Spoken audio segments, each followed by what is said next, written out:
फरवरी 2026 का visa bulletin जो है वो पब्लिश हो चुका हुआ है। ये वीज़ा बुलेटिन जो है USCIS की ऑफिशियल वेबसाइट पर अवेलेबल होता है और ये वीज़ा बुलेटिन हमें बताता है कि जो डिफरेंट इमिग्रेशन जो वीज़ाज़ हैं उनमें कौन सी एप्लीकेशन जो हैं वो प्रोसेस हो रही हैं, प्रायोरिटी डेट क्या चल रही है। सो उसके अकॉर्डिंगली आप अपनी जो प्लानिंग है वो कर सकते हैं। आप ये एक्सपेक्ट कर सकते हैं कि अब आपके इंटरव्यू का टाइम जो है वो कब आएगा और उसके अकॉर्डिंगली जो है वो आप अपने बैग शैग जो है वो पैक कर सकते हैं, यहाँ से अपनी चीज़ें जो है रैप अप कर सकते हैं। तो अगर हम प्रायोरिटी डेट के हिसाब से देखें तो जो जनवरी 2026 का वीज़ा बुलेटिन था उसमें और फरवरी 2026 के वीज़ा बुलेटिन में कोई चेंज नहीं आया है, ना प्रायोरिटी डेट में कुछ चेंज आया है और ना ही फाइनल एक्शन डेट के अंदर कुछ चेंज आया है। अगर हम ये जो एम्प्लॉयमेंट बेस्ड वीज़ाज़ हैं इनमें जो सबसे पॉपुलर कैटेगरीज होती हैं वो EB1 है, EB2 है, EB3 है। EB2 और EB3 सबसे ज़्यादा पॉपुलर हैं। EB2 की अगर हम बात करें, EB2 में अगर आपके पास bachelor degree with 5 years of progressive experience है तो आप एलिजिबल हैं। अगर आपके पास बैचलर के फ़ौरन बाद आपने मास्टर्स डिग्री कर ली है या गैप के साथ आपने मास्टर्स डिग्री की है तो भी आप एलिजिबल होते हैं। और अगर आपने PhD की हुई है तो ऑफ कोर्स आप एलिजिबल हैं। मतलब अगर आपके पास एक्सपीरियंस होना चाहिए बैचलर के बाद 5 साल का,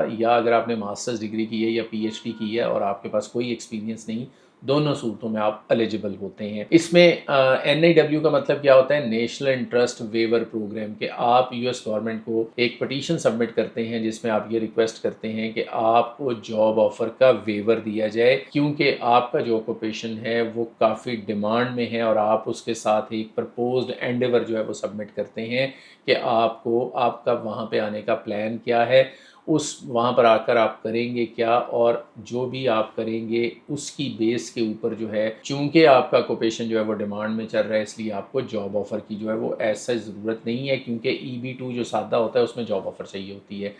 सो EB3 जो है ये एम्प्लॉयमेंट बेस्ड होता है और EB3 अदर वर्कर्स जो होता है ये नॉर्मली उन लोगों के लिए होता है जो अनस्किल्ड लेबर जॉब्स के ऊपर अप्लाई कर रहे होते हैं। सो हम तीनों टाइप के वीज़ाज़ को जो एप्लीकेशन उनको प्रोसेस करते हैं, EB1 को भी करते हैं, EB2 को भी करते हैं और EB3 को भी करते हैं। तो अगर EB1 को देखा जाए तो इसकी प्रायोरिटी डेट जो है वो करंट चल रही है। चाइना में 2023 की डेट चल रही है, इंडिया में भी 2023 की डेट चल रही है। और अगर हम EB2 को देखें तो EB2 पाकिस्तान में 15 अक्टूबर 2024 चल रही है, चाइना में ये 2022 चल रही है और इंडिया में दिसंबर 2023 चल रही है। आप इमेजिन करें। सो अगर हम EB3 को देखें तो 1 अक्टूबर 2023 है और अगर हम EB3 जो लेबर मतलब आप कह लें अनस्किल्ड लेबर जॉब्स होती हैं उनमें दिसंबर 2021 जो है वो प्रायोरिटी डेट चल रही है। और अगर हम EB4 को देखें तो 15 मार्च 2021 है और अगर हम EB5 को देखें तो वो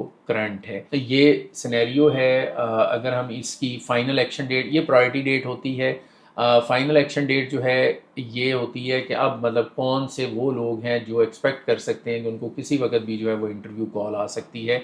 अगर हम उसको देखें तो जो प्रायोरिटी 1 है, जो EB1 है, प्रायोरिटी भी इसकी 1 ही होती है, इसकी जो फाइनल एक्शन डेट है वो करंट है।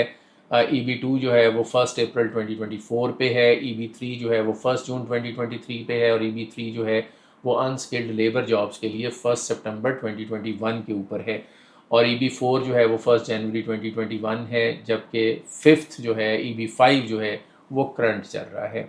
सो अगर आपकी जब भी आपने एप्लीकेशन सबमिट की थी उसके ऊपर जो है जो भी आपको लेटर रिसीव होता है उसके ऊपर डेट जो है वो लिखी होती है, उसके अकॉर्डिंगली जो है वो आप अपनी प्रायोरिटी डेट जो है वो देख सकते हैं कि आपका नंबर जो है वो कब आने वाला है। और फाइनल एक्शन डेट से आपको पता चलता है कि आपको एम्बेसी जो है वो कब इंटरव्यू के लिए कॉल कर सकती है।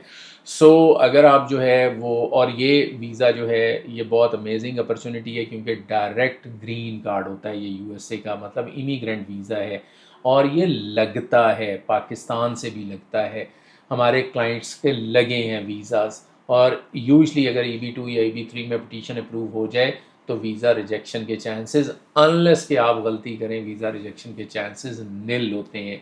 सो अगर आप जो है वो क्राइटेरिया मीट करते हैं, मतलब बैचलर डिग्री के बाद आपके पास, अगर आपने सिर्फ बैचलर डिग्री की है, 5 ईयर्स का प्रोग्रेसिव एक्सपीरियंस होना चाहिए, या अगर आपने मास्टर्स डिग्री साथ की है तो फिर एक्सपीरियंस की रिक्वायरमेंट ख़त्म हो जाती है, या अगर आपने पीएचडी की हुई है तो भी एक्सपीरियंस की रिक्वायरमेंट नहीं होती है।